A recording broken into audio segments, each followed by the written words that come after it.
Hello and welcome to today's webinar, Right to Work Checks, Building a Case for Electronic Validation. If you don't know Ciphr, we're a leading UK developer of HR, recruitment and learning software that helps organisations to attract, engage and retain their workforces more effectively. We're proud to have TrustID on board as one of our Ciphr Connect partners. Their cloud, desktop and mobile solutions make it quick, easy and effective to electronically check ID documents. My name is Catherine Newbury and I'm Ciphr's Content Marketing Editor. I'm joined today by Tony Machin, TrustID CEO. Welcome Tony, it's great to have you with us today. Thanks Catherine, it's good to be here. Okay, here's the agenda for today. The webinar should last around 45 minutes with about 30 minutes from us and then time at the end to answer your questions. Do send in your questions, comments and queries using the box that you can see on screen at any time and we'll answer them as best we can. If you miss anything or have to leave the broadcast early, don't worry, everyone who's registered will receive a link shortly after this broadcast ends to an on-demand version that you can watch at any time or share with your colleagues if you think they'll be interested. Now I'm going to hand over to Tony to tell you more about TrustID and give you an overview of right to work legislation. Thanks, Catherine. So I say just a few words about TrustID and then we'll get into the meat of the topic. So we're a specialist in identity document validation. And as you can see, we have a broad spectrum of customers across the public and private sector. And we support right to work, right to rent, right to study, KYC, AML, security and counter fraud checks. We do that on a number of platforms that can be from desktop scanners all the way through to mobile or cloud-based solutions. We see hundreds of fakes regularly, and we also supported by our own in-house help desk team manned by ex-border force and can often give you a faster response time than the Home Office. So getting into the real meat of the subject, which is obviously the right to work. I don't propose to spend too much time talking through something that I hope most people on listening to this will know something about, and that is obviously the framework of the legislation. But really, just for completeness, you'll understand that the Immigration, Asylum and Nationality Act 2006 forms the basis of all right to work legislation. What a lot of people don't realise or have missed is actually the update to the Immigration Act in 2016. And in essence, that really raised the bar in terms of putting pressure on organisations to actually comply with right to work and brought in criminal prosecution, for example, and changed the fining structure. In terms of what the legislation requires, again, I hope most people understand this in terms of the age requirements, and you must be employed. What sometimes I get asked about, well, who is an employee? And whilst that seems like a fairly obvious question, when you get around permanent temp, umbrella type companies and main contractors and subcontractors, then sometimes there's a little bit of confusion around that. So my advice is always generally be very clear as to where the responsibility lies. And there has been a couple of cases, for example, in the construction sector, where main contractors has brought subcontractors on, thinking that the subcontractor clearly has the obligation to do the right to work check, but actually the subcontractor has also fallen foul. Clearly, make sure all checks are carried out before the employment commences. And again, maybe a statement of the blindingly obvious, but some organisations seemingly fail to do that. Thanks, Tony. We're just going to dive into our first poll now, which is around how you are currently checking right to work eligibility. You should see some multiple choice options on your screens now. Please set as many as apply to how you're currently checking identity documents, whether that's a visual check, comparing them with an online database, using software based in your office, or using software that you can access remotely. Tony, what do you expect most people will be using at the moment? I would suspect most people will be clicking the top one. Okay, great. I'm just going to close the poll now, and exactly that, your prediction has come true. So 99% of our attendees who voted said they are visually checking identity documents. So that is a huge proportion of you. Just 7% are comparing documents with an online database. 4% are using software that they can access remotely, and 1% are using software based in their office. So that means your prediction came true, Tony, but are you surprised by how high that percentage is? Not at all. I spend all of my time going out meeting businesses, and obviously we only get called in to so when people have this, are interested in technology to help them, and we're not replacing anybody else. We're actually just improving their current process, which is looking at and photocopying documents. So I'm not surprised by that outcome at all. Okay, thanks for doing that first poll with us. So Tony's going to move on to the rest of the presentation now.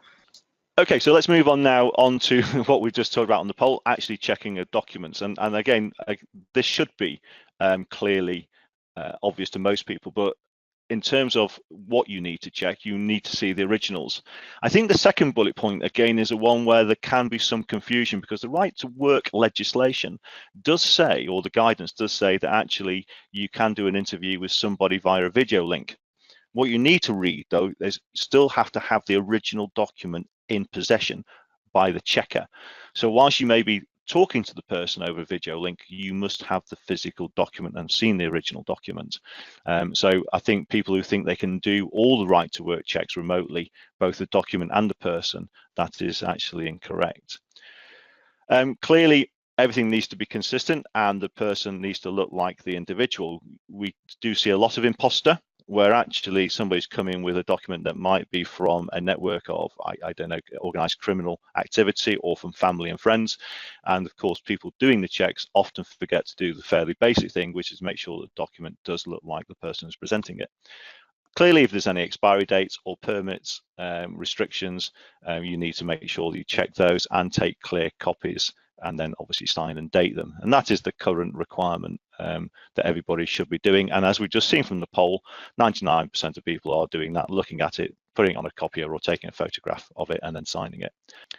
So in terms of statutory defence, which those that don't understand that term, the statutory defence is what the immigration enforcement teams will be looking at to see whether you've done enough to make sure you don't get fined or have criminal prosecution. So as long as you've done those 6 things, which again I won't spend time on in detail, then you're a good chance that you'll get your statutory defence. And only the immigration enforcement team can decide that. It is a judgment. At the end of the day, they are judging whether you have done enough to make sure that actually you're not liable for a fine. And you'll notice on 2 and 3 where it says documents reasonably refer to an employee and documents look reasonably genuine. And that is where judgment comes in. So I get asked a lot of questions about how, I'm supposed to photocopy it. But the legislation and the right to work guidance says you do have to make some effort to checking that the document is genuine. And that again is a very, very broad spectrum of interpretation. Clearly, if there's a photograph in the passport that has clearly been cut out and replaced and it's done badly, most people should understand that. But some fake documents are reasonably sophisticated, and they will make a judgment as to how hard and how much effort you've put in to checking that. Now, this slide is actually from the immigration team. I know the immigration or head of policy at the immigration enforcement, and I asked him, what are the things that you find most of the time when your teams go around and visit businesses? And this is the slide that came back, or these are the points that came back from him. Clearly, there is more use of fraudulent and counterfeit documents, particularly European ones, than probably people realize.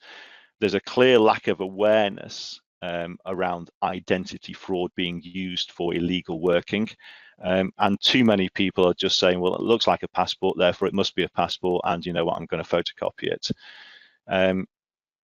Supporting that, they generally think a lot of organizations don't put enough time and effort and can give evidence of any support, any training for HR teams around what they've done. And that often results always is pointed out a failure of management to make sure that actually right to work checks are carried out properly.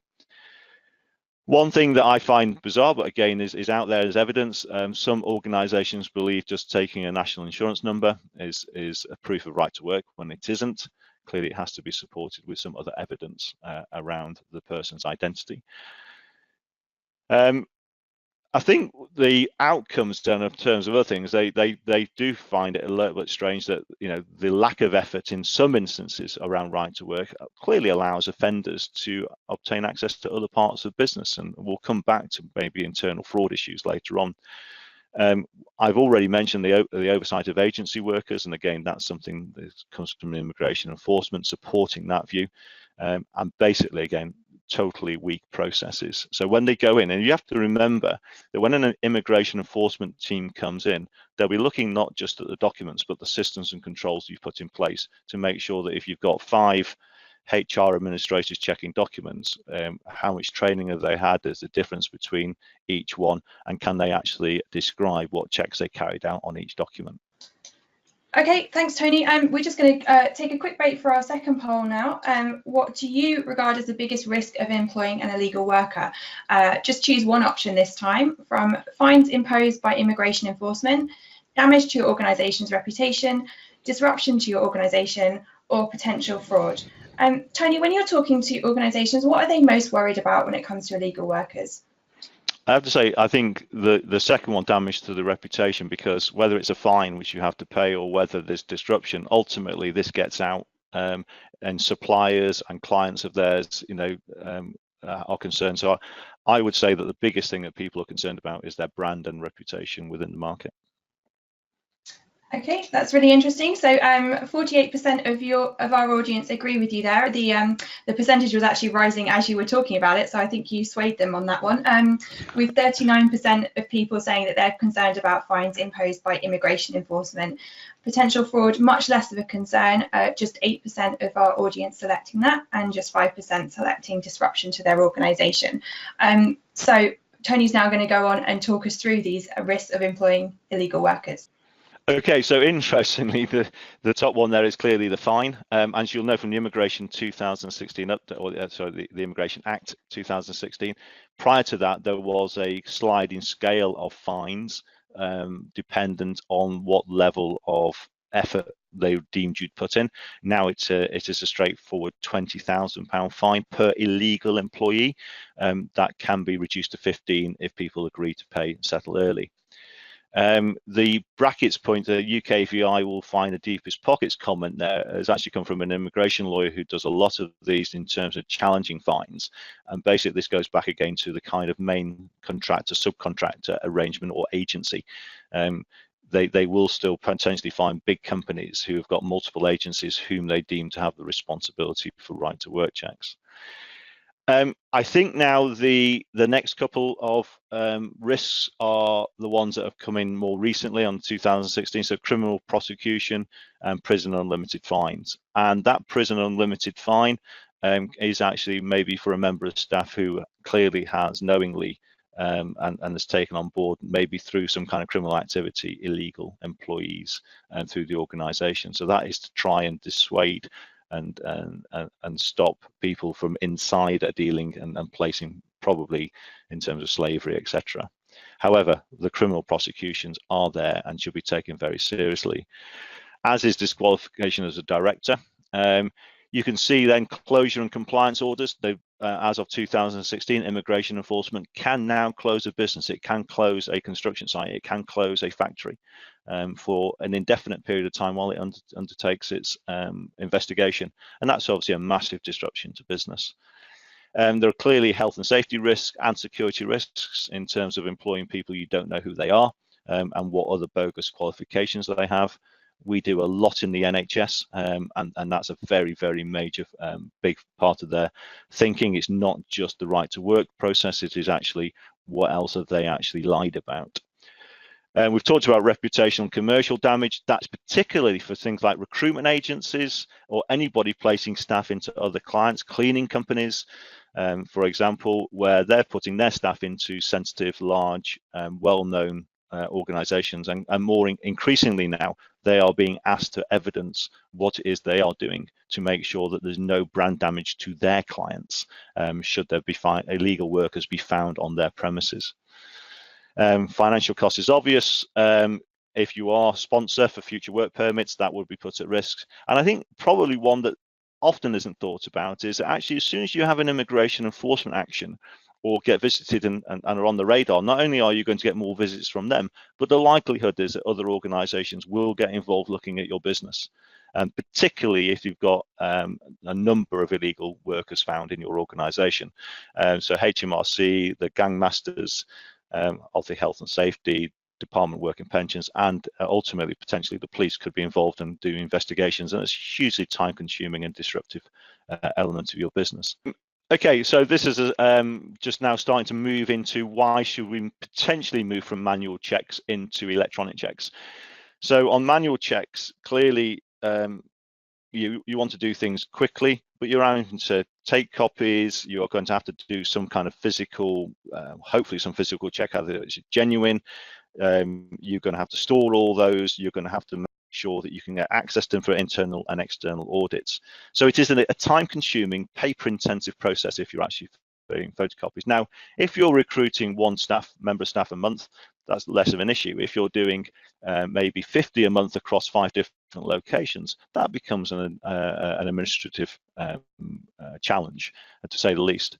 So I think manual checking, has a place certainly for certain organisations, but as soon as the numbers go up and or the number of locations go up, then that makes it a little bit more of a challenge. So how can things be made easier? So in terms of thinking about electronic validation, which clearly a lot of the people on this webinar are currently not doing, then it's obviously a step in terms of, well, what benefits does it bring and what considerations do I need to think about? On the one side of this balancing, there's clearly the risk. What is the risk is you're trying to mitigate? And in this instance, we're talking about right to work. That is the ability to actually improve my current onboarding process to make it more compliant and reduce the risk of fines and or brand damage, for example. However, and we said we'll come back to it, one of the things that's often forgotten about in terms of fraud is that one of the biggest commitments or biggest areas of fraud in business is actually internal fraud. And if you don't know who the people are that are actually you're employing, then actually you're going to have a problem potentially with people committing fraud and disappearing, and you have no idea who they are. And there's a very simple example of that. There was a person turned up on a building site with false documentation. He was allowed to work. The next day, everybody came in. The container containing all the high value tools had been broken into, disappeared, and it ended up being this chap that had recruited the day before, and nobody knew who he was because he was on fake documentation. So there's clearly lots of other impacts, but ultimately, number one, right to work compliance. And really, once you've decided what that risk is, it'll dictate to a certain degree your mitigation, and by which means, I mean, what do you want to do to defeat it? And if you're working in, for example, an accountancy firm, the chances of people working with fake documents is a lot lower than it would be, say, in a cleaning company. And so therefore, maybe your view as to what you want to do in terms of level of validation will be different. Now, on the other side, whatever you decide the risk is and what you want to mitigate, you've then still got to deploy technology easily. It's got to be easy to use for your HR team, and whether that or your branch managers or your store managers or your restaurant managers, wherever the right to work check is carried out, it's got to be easy to use. It's got to fit into your existing process, whether that be a centralized shared service team that make the final decision, whether that be on the ground at your store, or whether that be in a centralized HR office. And amazingly, I can go to 3 different retailers, and each retailer will have a different onboarding process with different authorities at different parts of the organization to make the right to work final decision. There's clearly a cost implication, and then what support do you have or would you like? For example, you might just want a piece of technology that tells you the identity document is real or fake.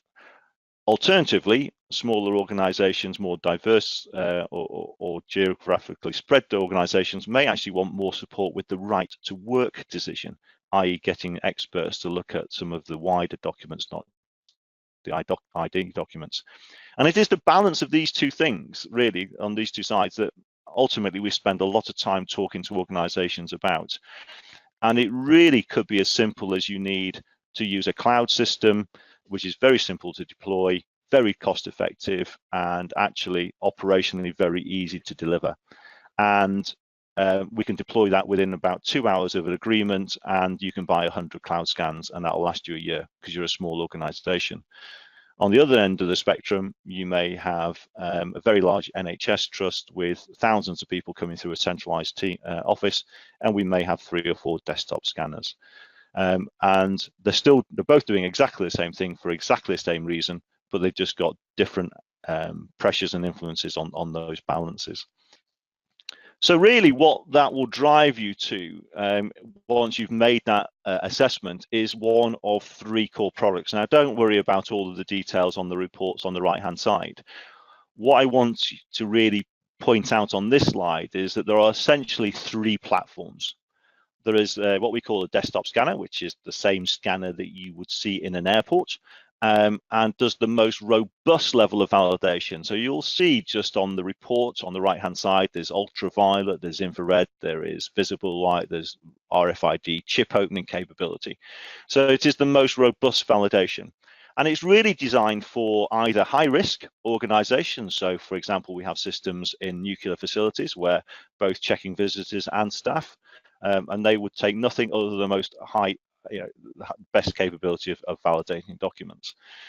It is also designed for organizations with very high volumes of applicants coming through a single office. So going back to the NHS Trust or local authorities or big factories, for example. It is a lot more economical, a lot easier to use a single scanner like that than it is to, say, use a mobile device. The second platform is the cloud-based solution, and the cloud-based solution is by definition very versatile because you can have lots of people accessing it from lots of different places as long as internet connectivity. However, the validation level is much lower. It has not got ultraviolet, it hasn't got infrared, and it hasn't got chip opening because we're obviously validating an image. Now, in right to work, that's less of an issue because the quality of fake documents is pretty low. And our analysis, which we've shared with the Home Office, which has allowed them to rewrite their guidance, is that the cloud-based technology will find around about 85% of fake documents that would be detected by the more robust desktop scanner. So it's not going to find 100%, but it is going to find considerably more than you would do visibly or by visible inspection. And that cloud solution can be accessed by computer, by mobile, by tablet. It is a very versatile, so it's very, very popular in organizations that have got, again, multiple sites, maybe restaurant chains, for example. This would be a very, they're not going to put a scanner into every restaurant. What they're going to use is a mobile using the cloud technology. And again, that cloud technology gives us the flexibility for adding, layering, and an awful lot more support, for example, around actually doing managed service around right to work checks if the organization wants it. So we will check every document, not just the identity document in some instances, to make sure that we can provide a right to work report, not just a validation report. And then lastly, we have the mobile app. And the mobile app is, as described, it is downloaded from the App Store onto the device, and it is specific to the device. Very popular in facilities management businesses where they are recruiting cleaners, say, on a Saturday night. Internet connectivity may be an issue, and the mobile app allows them there and then to essentially use the video built into the phone to video the document and get an instant decision as to whether the document is real or fake. Generally, you say on facilities management may have 5 contract managers. Each one will have one of these devices and can then do everything on the ground and collect all of the other supporting information within the app securely. So 3 very different platforms used for very different environments, and we do have clients that actually have all 3, because they'll look at their overall organization and decide that actually their factory maybe or their warehouse needs a desktop scanner. Their head office might be a cloud-based solution, but maybe they've got 1 or 2 guys, compliance officers, who are going out and doing checks as well. So there's not one. Most clients will take one solution, but say if you're a more complex organization, you could have a combination of all 3 solutions. So this is really just a little bit more detail, just for those who are maybe interested, that essentially this is a report that comes off a desktop scanner. So the important thing for right to work is the top left-hand corner, because you'll notice straight away that it's actually timestamped. So this is essentially, for this Irish passport, this is the right to work. Now, this is the document that is produced by the scanner within about 12 seconds of the document being presented. It's produced automatically, it's saved to a file location of the client's choice, and it is all client-side. There's nothing that TrustID has to do with this at all. It is all done by the user on the site. Now, if you can imagine having an immigration enforcement visit, and at the moment you've got photocopies that you're presenting and trying to explain what checks you carried out, whereas in this you're handing this over and saying, there you go, that's the level of checking we do, which of course is very powerful, and we know from evidence is actually means that generally the immigration enforcement will move on to the next organisation because they can see you're taking things seriously. In terms of the checks that it's doing, I won't go into too much detail. As I said earlier, you've got ultraviolet, infrared, and chip opening capability. But if you look broadly down the middle, you'll see there's a lot of machine readable zone checks, which again, we haven't got time to go into detail, but we also do an Amber Hill check, which is the Metropolitan Police's database of stolen and fraudulently obtained genuine documents. So maybe lots and lots of green ticks, but it's been stolen. We would know about that if it had been reported. As a quick example of where this makes a big difference, we have deployed a system to a very well-known London venue that prior to the deployment were getting a visit from immigration for enforcement every 6 months. They would generally turn up with 2 wagons. They would spend 2 days and generally drive off with lots and lots of illegal workers. We deployed our system, a single scanner, into the location, and on the first visit after the deployment, the immigration enforcement turned up, sat there, went through the computer, everything was electronic. They spent half a day rather than 2 days and walked away with nobody, because obviously nobody had been employed illegally because of this system. So in terms of not just stopping illegal working, in terms of making the audits and checking from internal and external organizations, electronic validation is incredibly useful. And then really, I just wanted on this slide, just you'll be pleased it's the penultimate one. I see we're 2 minutes to go. This is really showing you the alternative in terms of cloud. And the point I want to make here is how different the validation level is. And you can see from the image that somebody's just taken a photograph of this. So straight away, that photograph essentially has been uploaded through our cloud service. And that report that you've seen there will come back, most instances, it was a decent image, within about 60 seconds from the image being submitted. So you can take a photograph from a phone, submit it to the browser, through the browser into our service, and get a report back like this within 60 seconds. If it hasn't come back in 60 seconds, generally it might be the quality of the image, in which case we'll manually override and we'll normally send it back within about 20 minutes. But again, whilst it's a lower validation, clearly you've still got the date stamp, who submitted it where, and again, as a report that you can present to any auditor or immigration, it is considerably better than a photocopy, and it shows a level of validation which you simply can't do visibly, or unless you spend probably half an hour on each document, which you're not going to do. So that's kind of I suppose the spectrum of validation levels that you can have. In the last 2 years since we've had the cloud-based, I would say that 60% of our client base have moved to cloud, and it is the fastest growing product that we have because it is the most versatile, it is the cheapest generally to deploy as well, and it is the easiest to use because you're just taking a photograph of a document. Okay, so in summary, I hope what we've done really is a quick run through and reminder of what you should be doing. Hopefully everybody understands that and is doing it. And really then moving through to what happens if it goes wrong. And again, hopefully just as a reminder that the risks are there, and nobody knows when a visit may or may not happen from immigration enforcement. And they certainly have sector specific areas they focus on. And certainly cleaning, construction, catering have all had their focus in the last 18 months. Who knows where the next focus will be. And so really, just reiterating what the risk might be. And then finally, what is available to mitigate those risks? What does electronic validation and more, I suppose, sophisticated right-to-work systems bring? Well, here I think summarizes, essentially it will reduce the risk to your business, both in civil and criminal penalties, and brand and internal fraud, which are, I still think, the principal risks that everybody faces. But more importantly, to a certain degree, and people forget, is that it also brings a lower cost of compliance, because you have to do compliance to right to work. You have to take copies. You have to give evidence that you've done everything that the law requires of you. So really, electronic validation can make that whole process a lot easier, a lot smoother, and a lot less administrative heartache.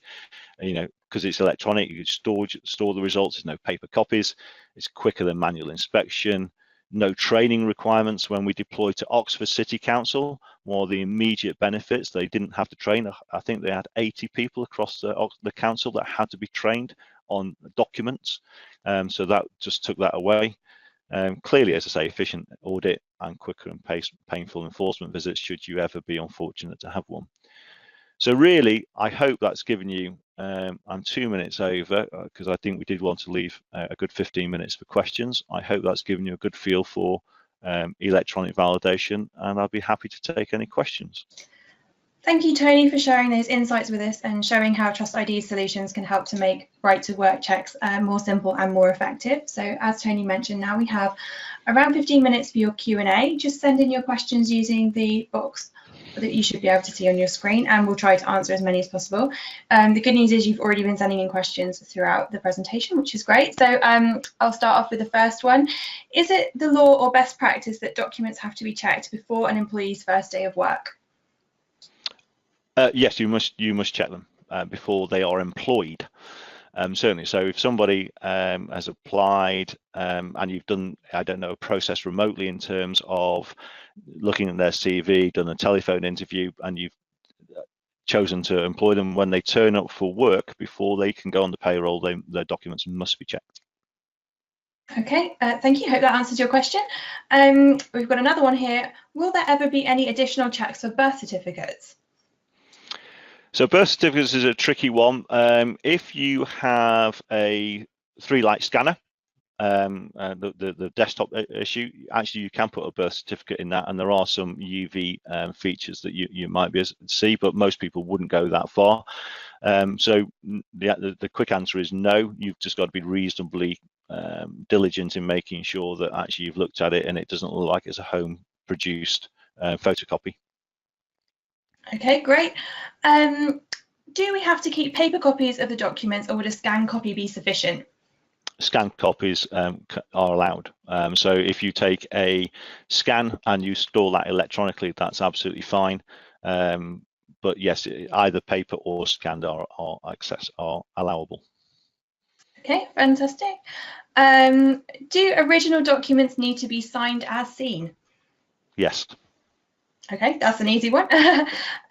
So we have a couple of questions which are a bit more specific about TrustID solutions. So you mentioned that there's a mobile app and it showed that it was compatible with iOS and Android. We've had someone asking if it's available on Windows Phone.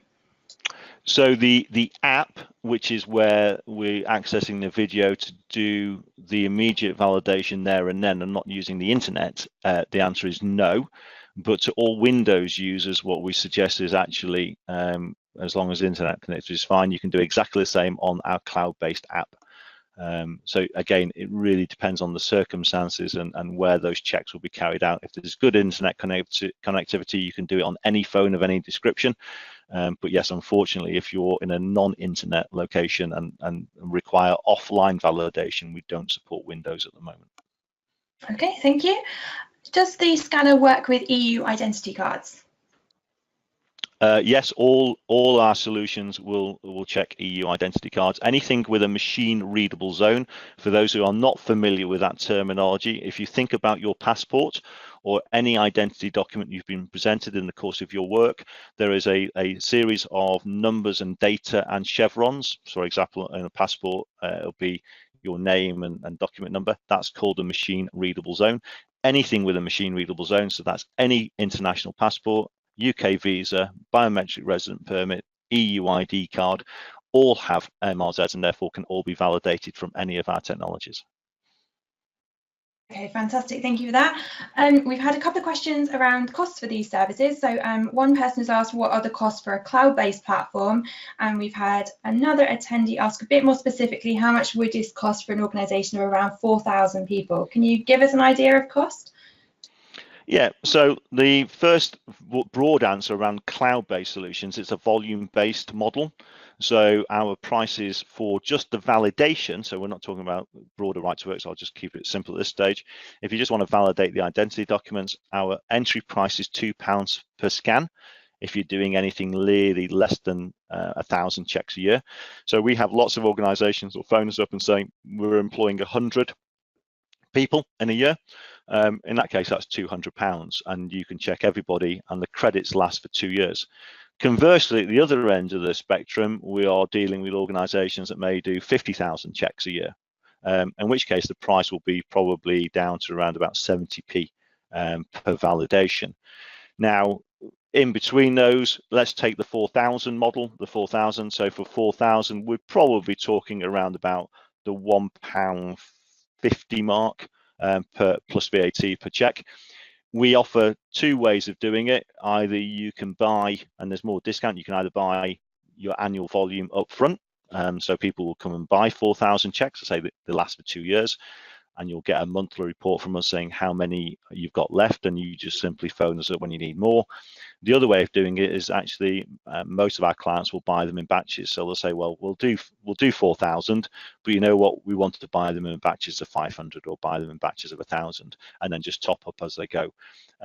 So your price range will go from probably the cheapest will be 60p up to £2, entirely based on volume. If you want us to do the full right to work managed service, and so look at all documents, birth certificates, etc., should somebody present without a British passport, a birth certificate, and something with an NI number, we'd have to look at everything, and you're really adding 50%. So if you're a small organisation doing, and the validation would cost you £2, then really a fully outsourced managed right to work check with a right to work certificate produced from us would be £3. So that's the kind of the price range we're talking about. Okay, fantastic. I hope that helps you who've been asking about prices. We've got loads of questions coming in, so I'm going to try and keep to the point on them. Can we use the report to submit as ID verification details for DBS checks? Yes. Yeah, that was a nice, simple one. If you can, and a lot of people. So NHS, I think we've got over 100 systems now in the NHS, and obviously they're validating the documents for obviously right to work, and then many will use those documents if applicable and it's suitable for the DBS support as well. Okay, are we able to check residence documents with these scanners? Again, if we're talking about a biometric resident permit, then the answer is yes, because that has it's an identity document. So if I'm assuming that's what they're asking in terms of residence or visas, we can check yes. Thank you. Do I have to make right to work checks if I only have British employees? Yes. Now, this is a very important, I'm glad that question has come up. I've lost count of how many times I've been asked, we are low risk because we have it's not normally 100%, but a high percentage of British. The law says you cannot in any way choose, or discriminate between. So you've got to check every document regardless. So if you're 100% British and 100% British passports, you need to check all those passports. Interestingly, the highest proportion of fake documents we find are British. But yes, make sure that you're checking everybody's documents. It's really important not to be discriminatory, as Tony says, so that's great. You will be breaking the law on discrimination if you choose to. I had one company who did do exactly that. They were checking only the non-British documents. Oh dear, I've just made a really screwed up face there. Oh dear. How does the validation process work for visa and work permits? So in terms of the validation, so let's be clear between the validation, we will validate that the BRP or the visa is genuine. What we won't do on the validation is tell you its time limitation. That is part of the managed service, where actually if you wanted us to do that, we would then check whether it's got any time limits or permissions, etc. And then we will notify you, and we can also notify you when you need to actually get the person back in to make sure they've updated said document. So there are two levels of service. One is very much telling you it's a genuine BRP or a genuine visa, and the other part is actually telling you we recognise there's a time limit on this, and not only we will tell you it's time limited, we'll also tell you when you need to actually recheck. Two different services. Okay, hope that answers your question. Can employees submit their documents to the service, or does it always need to be the employer, i.e. the HR team or someone else already employed by the organisation? Well, given going back right to the start that somebody at some point within the organization must see the original, that will very much depend on your process. So, for example, there are some organizations that will take copies from the employee, get the employee to send a copy of the document in, and will validate it prior to a final decision being made, or maybe before that person being sent to, as an agency to another organization. But at some point within that process, somebody must see the original document. Now, it may have been validated with TrustID, and a TrustID report may have been sent to the ultimate employer, but that still has to be married up with the original document at some point. Okay, I think that, yeah, I think that is clear, and I think it covers a couple of other questions which you've had come in. So somebody has asked, can they take ID documents for any candidate who is coming for second interview, or should it be offered to the final candidate that's been selected? Feels to me that that's a process decision to be made by the employer themselves. Correct, and that's a common one again, where especially if you're employing electronic validation, why incur the cost to a certain degree of checking lots and lots of documents if actually you only have to check really the ones that you are going to employ? But that does depend on my balancing point. That does depend on the current process, and again, different people have different processes. So that is a decision for the organisation ultimately. And we have a supplementary question, which again, I think you've already covered, asking, can we accept the candidate to send the photo and validate it with the cloud-based solution if the employee is remotely based? It feels to me like this is another case where you've absolutely got to see the original at some point. Yeah, so you can, and we do a lot of that. So we do an awful lot of what I will call remote validation on behalf of clients where they've not at that point seen the client, or the applicant, I should say, and they want to do all those checks remotely. So a healthcare recruitment business looking to take a doctor as a locum, but ultimately, again, they have to have an arrangement with ultimately their client or with the applicant, or somehow that at some point, whilst all those checks have been done and recorded, that somebody can also confirm they've seen the original document at some point within the process. Okay, great. Just to let you all know, we're about in our final minute of the allotted 45 minutes. We still have a lot of your questions still to answer, so we're going to keep running as long as you're sending in questions, but I mean not for the rest of the day, but long enough to answer them. So if you're time sensitive and you need to leave the broadcast, that's fine. All the questions and answers will be covered in the on-demand version that you will get by email tomorrow. If you still have more questions and want to find out the answers to the questions that have already come in, please stay on the line and we'll do the best to answer them as quickly as we can. So we have a couple of questions about the relationship between Ciphr and TrustID. Asking, is there an API between those two systems? How does information about passports or visa expiry dates get fed from your solutions into Ciphr? Can you upload directly from TrustID's solutions into Ciphr? Tony, could you explain a little bit about the relationship between the two systems? Yeah, so at the moment, the quick answer to that is no, but clearly it's something we are working with Ciphr on. So theoretically, absolutely everything that was just asked, yes, it can happen. So there can be a number of ways that actually takes place.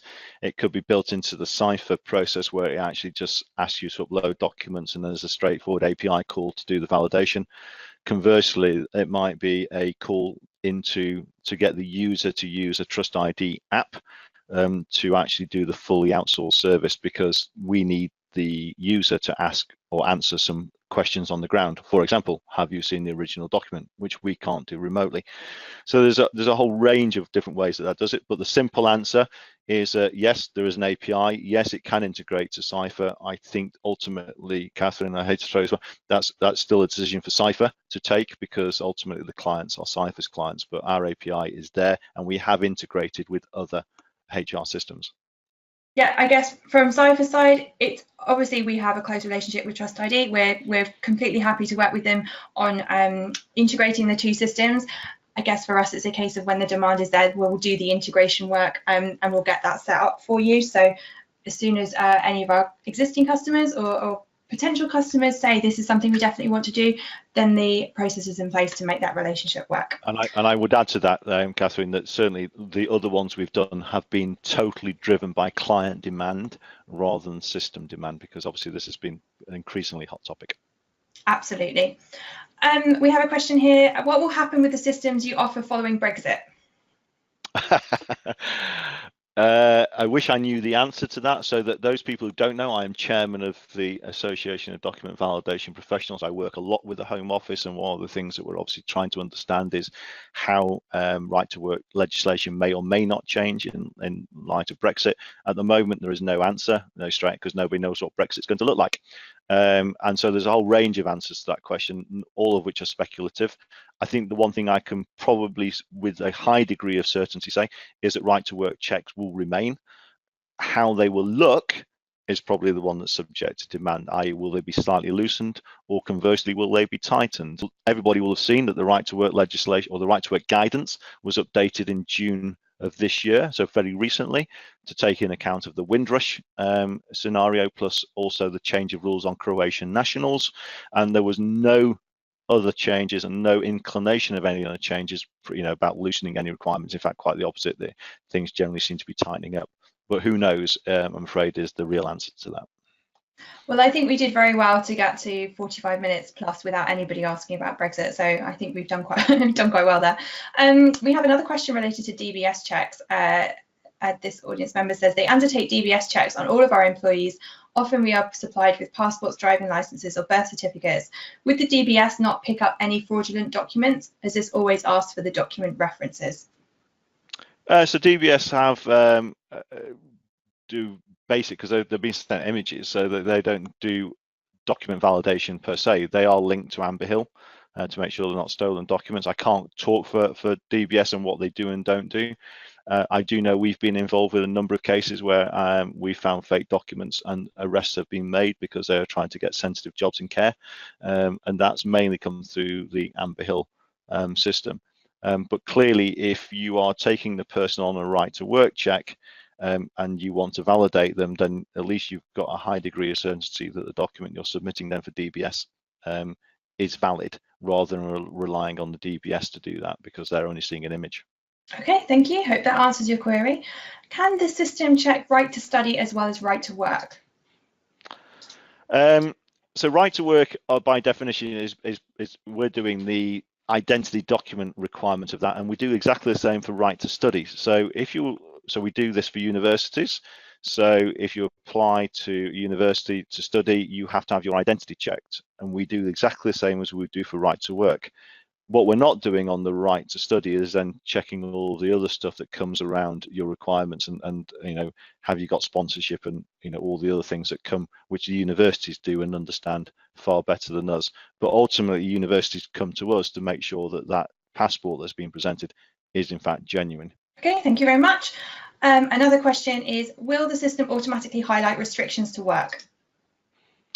So going back to what we said earlier, the base validation system won't do that. In fact, we're just telling you whether the BRP that may have the restrictions on it is genuine. However, we do have a service that will actually look at the document and actually pick up all restrictions and advise you of those restrictions, and also if those restrictions are in fact time limited, and whether they need to be reviewed again in 3 months, for example. But that is the managed service, not just the validation service. Okay, thank you very much. If scanning a document, how do you sign and date it? So as you've seen from the examples I gave at the end of the presentation, when you access any of our systems, you have to put your username in. So we identify who has actually presented that scan, and therefore every report that we produce has a date stamp on it. It tells you who took the photograph or who put it on the scanner, i.e. who did the check, and it also tells you exactly when that happened, so it's date stamped as well. And you could have other information on there if you wanted. You could have branch-based locator if you wanted it, but most people are happy. The legislation says it has to have the name of the person and who checked it, and it has to have when it was checked, and every report we produce has that detail on it. Okay, that's brilliant. Can expired British or EU passports be accepted? Expired EU and British passports are suitable for right to work, but obviously non-EU expired documents are not, and our reports will flag that, and our reports will tell you from what we call our flag system. If it's in date, it's green. If it's a British or EU document out of date, it will not fail. It'll just be an amber, just to tell you it's out of date.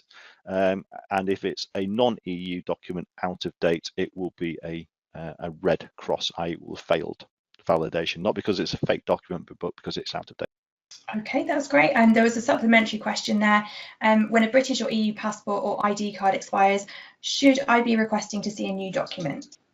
There's no requirement for you to do that, no, because they are allowable documents. But obviously, if it was an EU document, how are they travelling outside of the country? But if somebody's been here and it's just expired and they haven't got around to doing it, there's no requirement for you to see a new document. So the document they presented, albeit out of date, if it's British or EU, you don't have to re-see a new document. Okay, fantastic. We have a couple more questions around cost of TrustID solutions that I'll loop back to.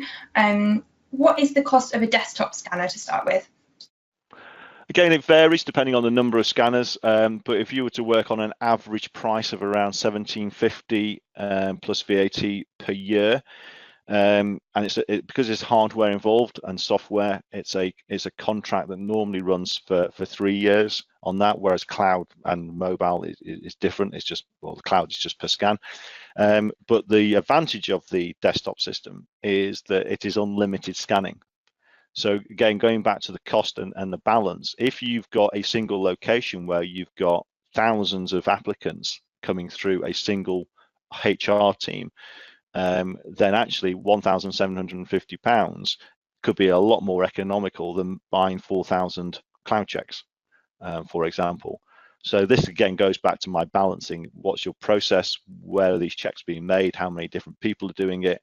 And so really, if I look at our online retailer that we've got up in the Midlands, they very much have got a desktop scanner in their warehouse because they have a very, very high turnover of staff, and the number of checks they're doing, it's just, it was just easier operationally for them to have a scanner. And yeah, 1750. But if you were to buy, some organizations buy multiple scanners and may buy 10 scanners, and like all things volume, the price comes down. And I think we've got some scanners out there at like £1,200 a year because the organization's got a high number of units. Okay, thank you very much. On the cloud-based solution, somebody just wanted to confirm if there were any initial setup costs or whether it was just a charge per right to work check. Yeah, there are no setup charges for any of our systems. So on the cloud, literally, once we've got agreement on the volume and the price, you sign a license agreement. You're operational normally within 24 hours, and you can have as many users accessing the system as you wish. There are no user licenses. There are no setup costs. It is just you buy however many hundreds or thousands of scans you want. Okay, fantastic. And what are the costs roughly for a fully managed service? I mean, I imagine this depends very much on what the organisation is asking you to manage for them. Well, no, as I was saying earlier, so the managed service is essentially the full right to work service. So we will give you not just a validation report on any identity documents, we will give you a right to work report. And that, as I said, is generally about 50% higher. So if you're doing anything under 1,000 checks a year, our managed service will be about £3 a right to work report. If you're doing, going back to kind of my, over 50,000, that might be around about the £1.10, depending on the volume. So it's entirely volume, but it's about 50% higher than just a standard validation. So yeah, if you're a small organization, under 1,000 checks a year, work on £3, and it's only going to get cheaper from there. Okay, that's great.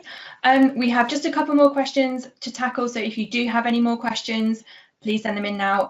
Otherwise, we'll be ending in a few minutes' time. Someone else, can this system be used in conjunction with the Davis license check system? Well, I've never had that. Just Davis, never heard it. Davis license check system. Davis license. I'm afraid I don't know the answer to that. I've never been asked that question. I've never heard of it. Davis license check system. I will go and research that and let you know. But yeah, okay. Our systems can operate and do operate across multiple different systems. Whether that be an API or not. But if that's a driving license system, I don't know. But I'll look into it and get back to you. Okay, thank you. Does the check capture employee consent for the check? So I guess that's around GDPR. Yeah. Okay, I get that. So the answer to that is not specifically. So nobody has to ask permission to do these checks. And I think that's a misunderstood kind of concept. I know everybody's excited about GDPR. You are required by law to do the check. Okay, so by definition, you have to take the document, the identity document. Everybody accepts that. You don't have to ask permission because you're required to do it by law. So in the same way that if you ask a person for their passport to copy for proof of the right to work, you don't have to ask their permission to do that. It's a requirement for you to do it by law. So there's no requirement for consent. Okay, thank you. And we're on to our last question. Oh, yeah, our last but one question. It was the last question, another one sneaked in. Does the app prevent you from validating a photocopy of a passport or ID card? So the quick answer to that is no, depending on what you're doing. So ultimately, we do get asked, can we go back and do retrospective checking on existing scans? So for example, we did this recently for a big healthcare recruitment agency.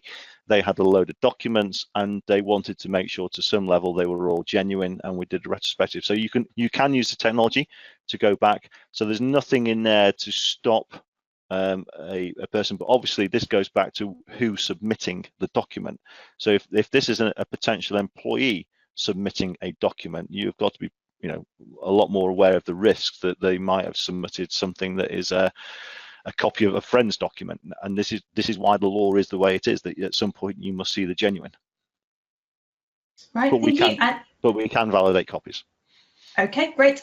And our very final question is about the relationship between your solutions and Ciphrs. If there was an integration between the two, where would the scanned document be stored? Would it be in your solution or in Ciphr? And would we need to manually upload it into Ciphr if it's within TrustID's solution? No, so very simple. That it would always be stored in Ciphr, and there would be no manual intervention. It would simply be a call upon, at some point within the Ciphr process, it will ask you to submit or upload right to work evidence documents. If there was an identity document contained within that, for example, then there would be a call on through the API, and we'd send a validation report back to sit in exactly the same place. So rather than having a photocopy of the document, you then have a TrustID report. If, however, there was a requirement for the user to do a little bit more, i.e. answer some questions because it's a managed service, have you seen the original document, for example, then that would then be essentially a call from Ciphr into our system. The user would do everything they were required to do in our system, but then the PDF report generated will still populate back into Ciphr. So the start and end point will end up being in Ciphr. What happens in between can vary from client to client.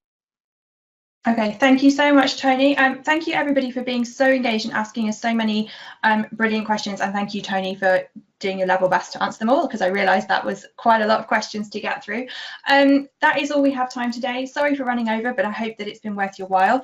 If you have any additional questions off the back of the webinar, drop us a line to marketing@ciphr.com, or if you are a Ciphr customer, please contact your account manager and we'll do our best to get back to you as soon as we can. So thank you for joining us today. Thank you, Tony from TrustID, for sharing your expertise.